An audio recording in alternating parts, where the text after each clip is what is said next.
Hi guys! Welcome back to my channel. Alam kong matagal ako nawala dito sa YouTube. Matagal ko nang gustong ituloy-tuloy itong content creator dream ko na to.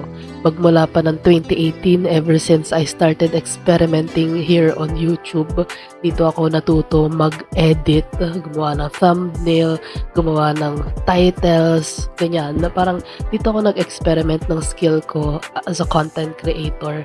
And finally, eto na guys, matutupad na.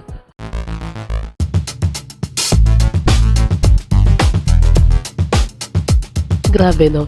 It's just funny how I started back then as an entertainer. Yun yung peg ko dati na naging more on vlogs na lang about college, which I unlisted the videos by the way. Kasi syempre, sinong gusto makakita ng mga katangahan ko before?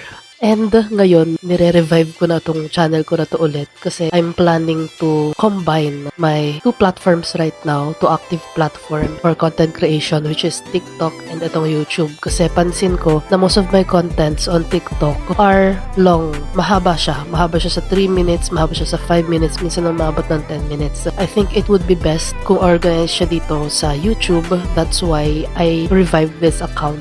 And let's hope na this is finally it. I know some of my friends have been rooting me ever since I started on YouTube, and I'm hoping that you're still there to support me even if very controversial na yung magiging topic ko ngayon, and it's more about spirituality na, which I'm happy that I found this niche. I feel very aligned in this niche, and in this YouTube channel I really want to show everyone what kind of person I really am. Kasi alam ko na sa TikTok, since masyadong controversial yung mga topics ko, mga content ko, they don't really know who I am. Hindi nila alam yung side ko na ganito, na very fun, very charismatic, if you would call that charismatic. Pero ayun, hindi nila alam yung side ko na baliw din ako. Like, alam mo yun, meron akong other side na hindi lagi about spiritual or spirituality, ganyan. Hindi naman sa lahat ng pagkakataon lagi kong inaatake mga Christians, ganyan or what. Pero itong pinaka main channel na to, it's going to be more about spirituality, spiritual awakening, Gnosticism, ganyan. Na mas, mas magdi-deep dive tayo. Kasi I want to give you guys more content, more explanation na hindi ka siya sa TikTok. That's why I am expanding my platform hanggang dito sa YouTube. Kita mo na sa 4 minutes na tayo. At least ngayon hindi ako nag-aalala na hala, ang haba na ng nire-record ko. Maboboard na kaya yung mga tao, ganito ganyan. Pero at least yun guys. So if you are not yet subscribed to my channel and galing ka sa TikTok ko, alam nyo na guys. Okay? Alam nyo na.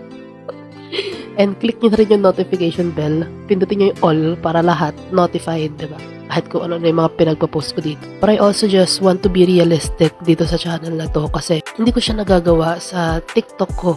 Masyadong yung algorithm sa TikTok na kapag medyo personal yung mga pinost ko, ganyan or what, hindi siya nakakaabot sa FYP. Yung mga nag-follow sa akin, ang pina-follow talaga nila is about spiritual awakening, spirituality, Gnosticism, ganyan. So, I'm really hoping na mabiblend ko dito yung lahat ng identities ko all in one channel. Para sa mga hindi nakakakilala sa akin na galing sa TikTok, I would like to introduce myself as well. Para alam nyo naman, para kilala nyo naman kung sino ako, diba? Kung ano yung background behind this identity, this brand na Clarimaya. So, by the way, my real name is Clarissa May Vizcara. You can call me CM. My college friends or college mates call me CM. Mas kilala nila ako bilang CM. So, you can just simply call me CM kung nahihirapan kayo sa pangalan ko. And by the way, my TikTok name is Clarimaya. Hindi siya Claire. Lagi akong tinatawag na Claire or ganyan. Clarimaya.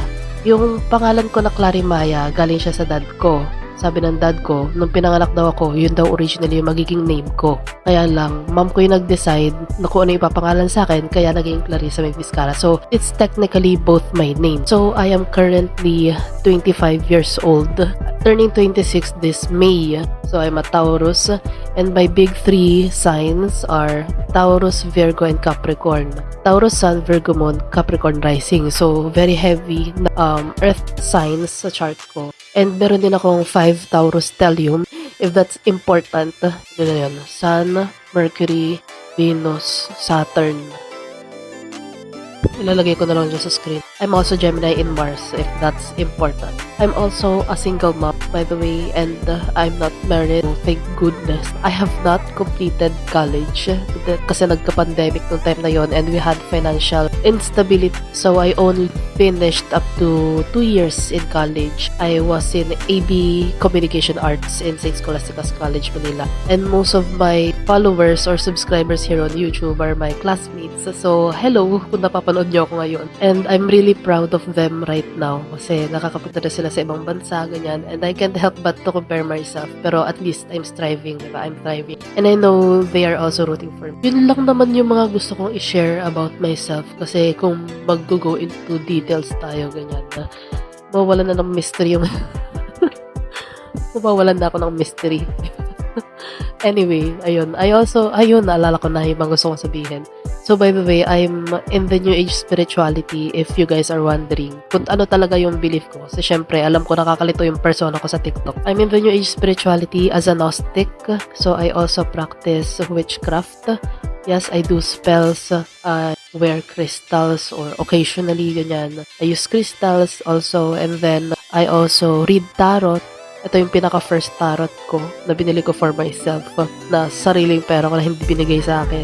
It's very important yung ganong detail. I'm also advocating spiritual awakening. Yun yung parang pinaka roadmap ko as a content creator. And I know that some people won't understand or they would try to debunk this way kasi they would say na awakening or New Age spirituality, witchcraft, or things like that is demonic.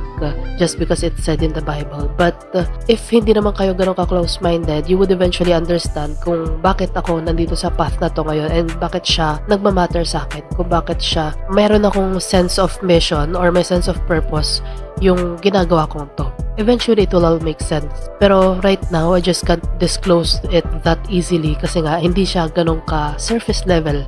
You know, being in this niche, the spirituality niche, it takes a lot of courage.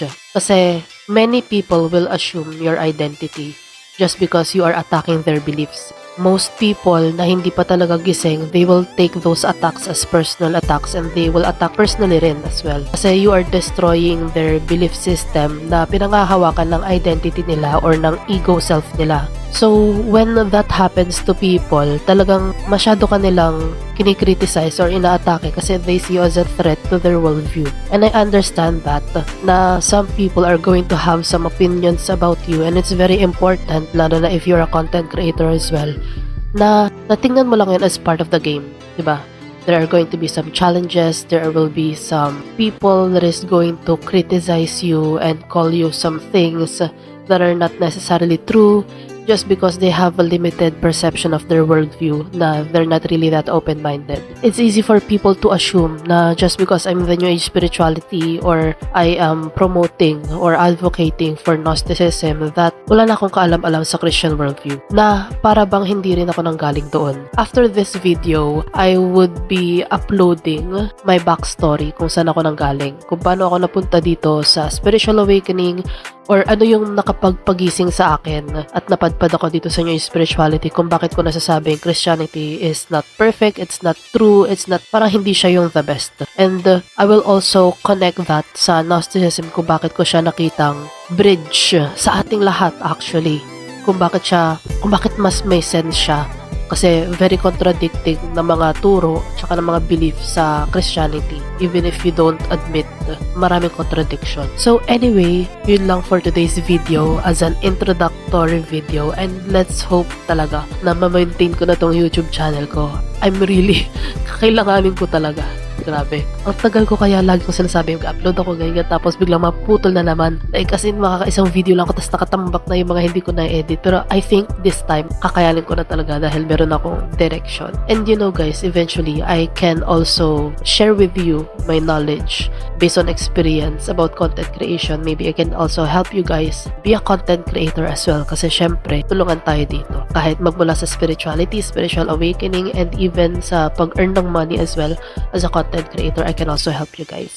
So stay tuned and see you guys in the next video.